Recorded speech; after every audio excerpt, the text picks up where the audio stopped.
जो बहुत सोता है उसको कभी योग सिद्ध नहीं होता। सच्ची मानिए, 3 घंटे नींद में काम हो जाता है,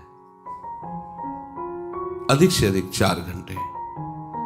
भागवतिक चिंतन अपने आप इंद्रियों को संतुष्ट कर देता है। जो नींद से संसार का चिंतन छूटने पर इंद्रियां बल को ग्रहण करती हैं, वही भगवत चिंतन से स्वाभाविक प्राप्त हो जाता है।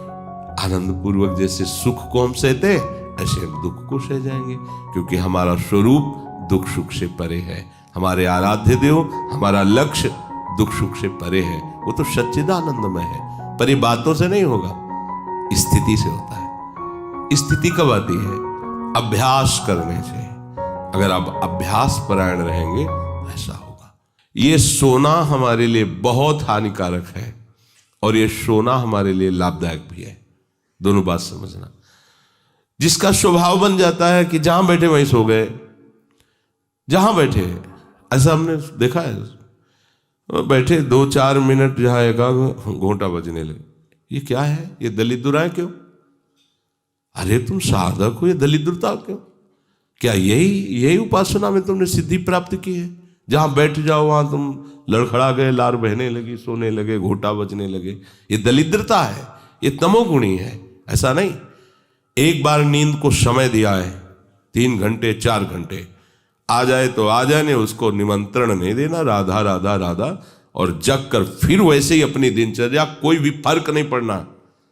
आप अभ्यास कीजिए, कोई फर्क नहीं पड़ेगा। कई दिन बराबर जगने पर भी आपकी दिनचर्या पे कोई फर्क नहीं पड़ेगा।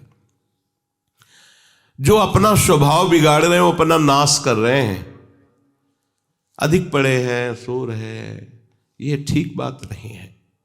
बार बार जो अधिक पड़े रह करके सोने का अभ्यास किए हैं, वो कहीं भी रहे, उनको बार बार नींद सताएगी। पड़े रहने में जिनको सुखानुभूति हो रही, सोने में जिनको सुखानुभूति हो रही, वो भजन क्या करेंगे? जो ज्यादा नींद लेते हैं उनकी गाढ़ नींद कभी नहीं होती है। मतलब अब सो चुके, थक गए, ऐसा नहीं आएगा। उनको बहुत प्रकार से विघ्न पड़ने लगते हैं, स्वप्न आदि आने लगते हैं, नींद का स्वरूप लंबा हो जाता है, 10 घंटे 12 घंटे। हमको एक ने बताया था कि हम केवल भोजन के लिए उठते हैं और अपने कमरे में ही पड़े रहते हैं, 18 घंटे वो सोते हैं। वह क्या जीवन आपका है?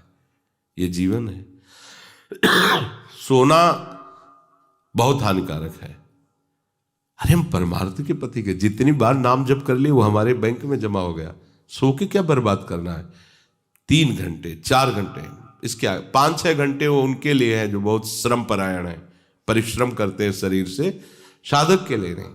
3 घंटे पर्याप्त है। आप अभ्यास करके तो देखिए, 3 घंटे में आपको बिल्कुल 24 घंटे के लिए तृप्ति मिल जाएगी। हाँ बिल्कुल ठीक है, अभ्यास कर लीजिए। दिन में लेटे रहने पर भी 1 मिनट नींद नहीं। अभ्यास कीजिए। अभ्यास अमृत है और अभ्यास ही मृत्यु है। आपने जैसा अभ्यास कर लिया, अमृत का अभ्यास किया तो अमृत है, और मृत्यु का अभ्यास किया तो मृत्यु है। भोगों का अभ्यास करना, सोने का अभ्यास करना, प्रपंच में अधिक रुचि रखना, ये सब मृत्यु है।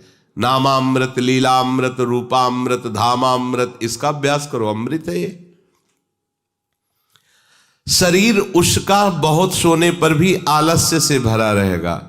आलस्य के कारण वो भजन में जे भी बैठेगा 2-4 मिनट में ही माला छूट जाएगा और नींद आ जाएगी। ऐसा दर्शन होता है। वो बहुत कोशिश करते हैं, बस ऐसे हो जाते। ये कैसे हो गया? तुम्हारा क्या अभ्यास है? ऐसे कैसे कोई हम पे ऐसे कैसे हावी हो सकता है? कोई हमारे ऊपर ऐसा कैसे शासन कर सकता है? चाहे नींद हो या काम हो या क्रोध हो, आप क्या हो? आप समझो, आप भगवान के अंश हो और आप इतना अधीन होते चले जा रहे हैं शरीर के। सत्संग हो रहा है, आप मुंह बगाड़ के सो रहे हैं। कीर्तन हो रहा है, आपको झटके नींद के आ रहे। धिक्कार है आपको जीवन को। आप साधक हो, आप उपासक हो, ये क्या हो रहा है? जहां आपको संपूर्णतया सावधान होकर चैतन्य रहना है, वो आप सो रहे हो। कैसी आपकी दिनचर्या, कैसी आपकी साधना है? आप हो क्या? विचार करना चाहिए। डांटने की विषय नहीं है, कोई तुम्हें जगाए विषय नहीं है। भगवत कृपा से जीवन में कभी अलार्म नहीं बजाया, कि हमको इतने बजे उठना है, पता नहीं उठ पाए कि ना उठ पाए। अभ्यास योग युक्त चेतसा नान्यगामिना, ऐसी स्थिति हो कि हम उठ ना पाए तो बात अलग की है। नहीं, बख्शना नहीं इस शरीर को, अब भाई हमें चलो हम नहीं आ रहे, ऐसा नहीं। अगर सांस है, दम है, बिल्कुल इसको बख्शना नहीं। हम केवल आपको उपदेश नहीं कर रहे, बख्शना नहीं। शरीर के प्रति इतना प्यार नहीं दिखाना कि वो हमारे प्यारे से हमको दूर कर दे, ऐसा नहीं। ये जड़ वस्तु है, ये चैतन्य नहीं है।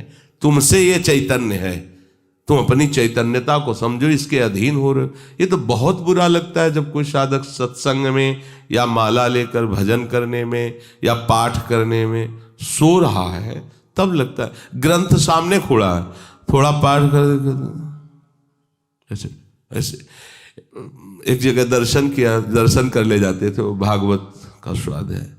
वो श्री जी के सामने भागवत पढ़ते पढ़ते नाक और माथा पूरी भागवत में रख दिया, और 2500 लोग आ जा रहे हैं ऐसे। तो उनको जैसे कहते हैं, पंडित जी श्री हरिवंश, हाँ हाँ श्री हरिवंश।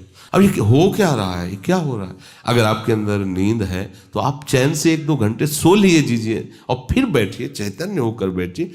ये अपमान है शास्त्रों का।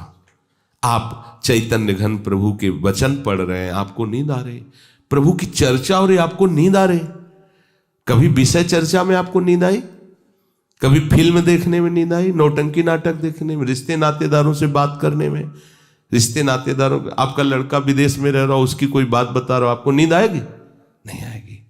लेकिन अपने परम प्राण स्वरूप आत्म स्वरूप श्री प्रियालाल की चर्चा हो रही, आपको नींद आ रही है। अब हो क्या हो, जरा विचार करके देखिए। तो ये आलस्य के कारण उसके भजन में भारी बाधा हो जाएगी। उसका योग कभी सिद्ध नहीं होगा जो अधिक सोता है।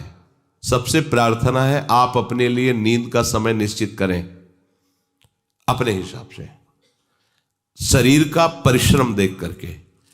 अब जैसे जो उपासक रात भर सेवा में लगे रहते हैं, हम उनके लिए कहेंगे कि चाहे दिन हो चाहे रात हो, आप 4-5 घंटे आराम से सोइए। प्रार्थना है कि सोइए, क्योंकि आप जवान साधक हैं, सोएंगे तो आपकी इंद्रियां फिर भजन में लगेंगी। आप अपने को देखिए, यदि आप कोई सेवा बल वाली नहीं करते हैं तो 4 घंटे से ज्यादा आप नहीं लें। अच्छा उपासक 3 घंटे में हो जाता है। अब आप लोग देख लीजिए, अपनी एक दिनचर्या में नींद का समय आप निश्चित कीजिए, और जो निश्चित कीजिए उसे कम से कम 10 वर्ष तो निभाइए।